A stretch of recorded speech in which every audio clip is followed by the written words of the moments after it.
శ్రీ గణేష్ సుబ్రహ్మణ్యేశ్వర సహిత రాజరాజేశ్వరి దేవి దేవాలయం, MGM hospital, Warangal.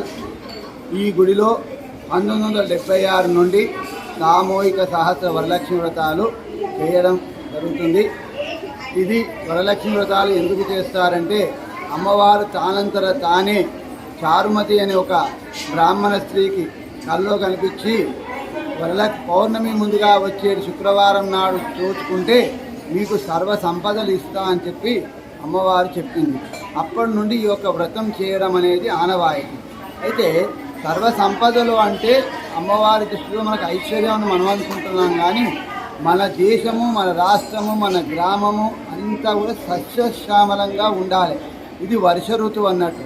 అంటే స్త్రీలందరూ పూజించడం వల్ల ప్రకృతి కూడా మనకు అనుకూలంగా ఉండి పంటలు సమృద్ధిగా పండి మన దేశము, మన రాష్ట్రం కూడా ఆనందాలతో ఉంటుంది అని అమ్మవారు అట్లా చెప్తే మీకు సంపదలు వస్తాయని చెప్తే ఇలా చేస్తారనే ఉద్దేశంతో ఈ స్త్రీలందరి చేత ఈ వ్రతం ఆచరించబడుతున్నది.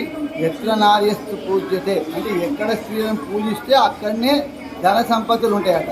అట్లాంటి ఆ స్త్రీలందరూ వచ్చి ఇక్కడ పూజ చేస్తున్నారంటే ఇక అష్టైశ్వర్యాలు ఇక్కడ ఉంటాయి. కాబట్టి అమ్మవారి మాటగా ఈ పౌర్ణమి ముందు వచ్చే వరలక్ష్మి శుక్రవారం నాడు ఇక్కడ కార్యక్రమం జరుగుతుంది.